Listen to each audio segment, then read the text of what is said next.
Assalamualaikum warahmatullahi wabarakatuh. Salam sejahtera untuk kita semua.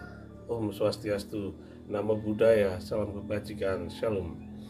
Saudara-saudara, keluarga besar Dewan Pengurus Nasional Persatuan Perangkat Desa Indonesia, saudara-saudara perangkat desa dari Sabang sampai Merauke, dan saudara-saudara pemerhati desa dimanapun berada.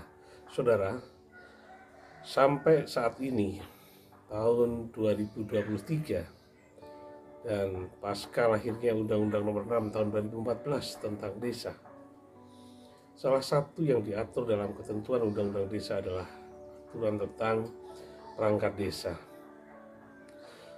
Sekian lama Undang-Undang Desa sudah kita laksanakan, dan selama itu pula ternyata masih banyak pelanggaran-pelanggaran yang disengaja terhadap pasal-pasal dan ayat yang ada di Undang-Undang Desa.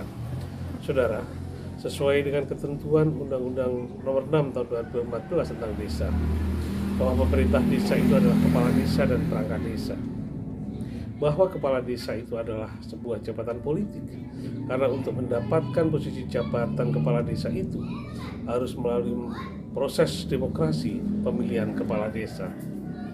Setelah melalui pemilihan kepala desa baru bisa ditetapkan dengan bukti yang bersangkutan terpilih dengan memperoleh suara terbanyak dari proses demokrasi itu. Yang selanjutnya oleh bupati kepala desa dilantik. Nah, kemudian perangkat desa, sesuai ketentuan Undang-Undang Desa, bahwa perangkat desa itu diangkat dan diberhentikan oleh kepala desa melalui rekomendasi camat atas nama bupati. Pengangkatan dan pemberhentian perangkat desa tidak serta-merta, karena pengangkatan dan pemberhentian menurut peraturan perundang-undangan, Peraturan Menteri Dalam Negeri Nomor 67 Tahun 2019, bahwa pengangkatan perangkat desa melalui proses tes, di mana proses tes ini merupakan bagian dari sebuah sistem rekrutmen perangkat desa. Kenapa melalui tes? Karena masa jabatan perangkat desa menurut undang-undang adalah 60 tahun.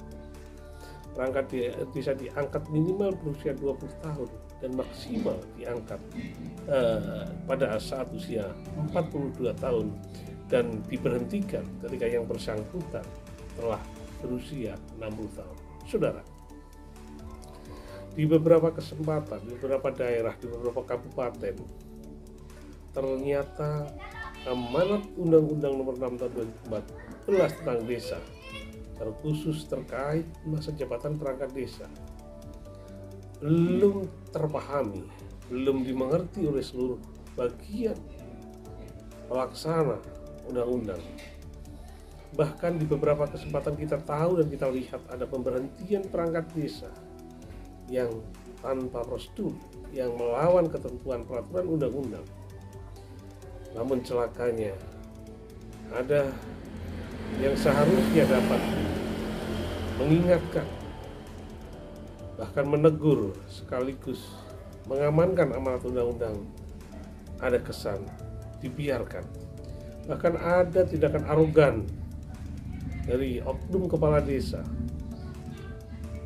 yang dengan semaunya memberhentikan perangkat desa.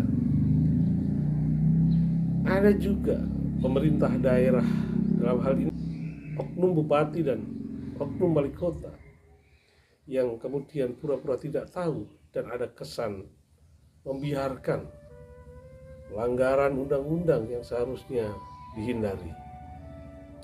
Seperti yang baru saja saya terima email dari kawan kita dari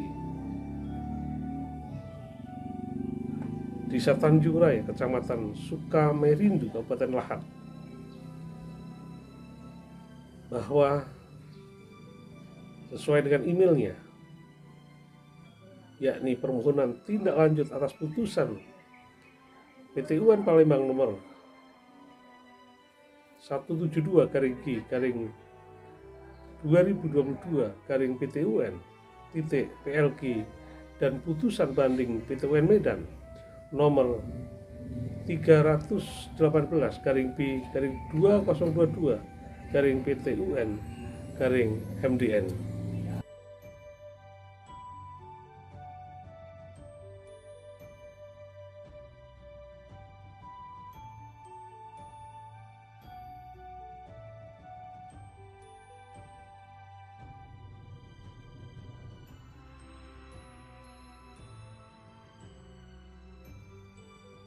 Bahwa hukum menjadi panglima di negeri ini, dan siapapun di negeri ini menyatakan selalu akan patuh dan taat, akan melaksanakan undang-undang seperti pada saat para pejabat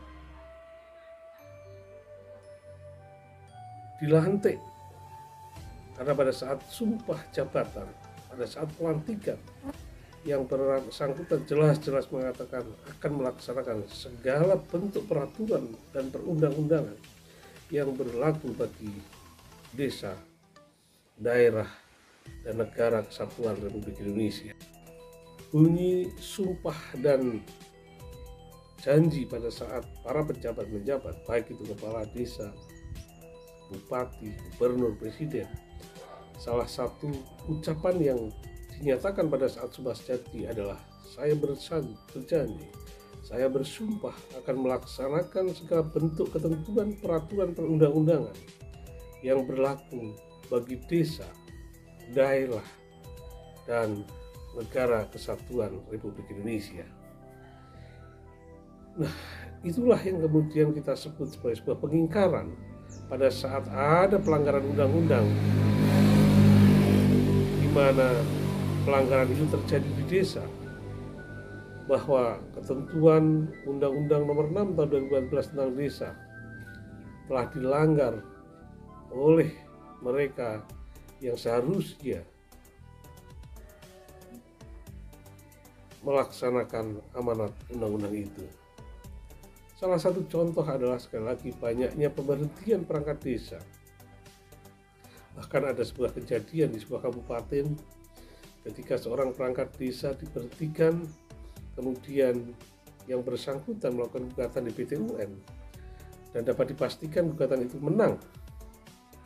Tapi kemudian kepala desa tersebut mengabaikan putusan pengadilan itu. Sementara ketika yang bersangkutan perangkat desa yang menang dalam pengadilan PT-UN itu mengadu kepada bupati misalnya, kepala dinas pemerintahan desa di kabupatennya, seolah-olah mereka lepas tangan dan pura-pura tidak tahu dan atau melakukan pernyataan-pernyataan yang ada terkesan bermain pingpong. Itulah saudara, sejauh ini kita berharap bahwa penegakan hukum benar-benar dilaksanakan, sehingga tidak ada lagi hukum yang diabaikan, karena panglima tertinggi di negeri ini adalah hukum.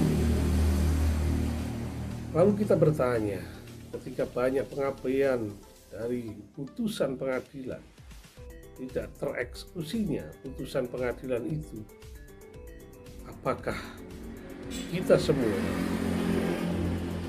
benar-benar taat kepada hukum seperti ketika mereka bersumpah berjanji saat akan melaksanakan memangku jabatannya? Nah, sambil kita berdoa, kita pun berharap Pak Menteri Dalam Negeri Bapak Tito Karnavian melalui Dirjen Bidang Pemerintahan Desa Bapak Eko, kita berharap bahwa perhatian terhadap pemberhentian perangkat desa ini benar-benar menjadi prioritas utama, yang kemudian patuh terhadap ketentuan undang-undang, kemudian perangkat desa yang diberhentikan segera dikembalikan ke jabatannya tanpa syarat. Kiranya demikian. Mohon maaf bila ada kekurangan. Wassalamualaikum warahmatullahi wabarakatuh. Om Swastiastu, Namo Buddhaya, salam kebajikan, Shalom.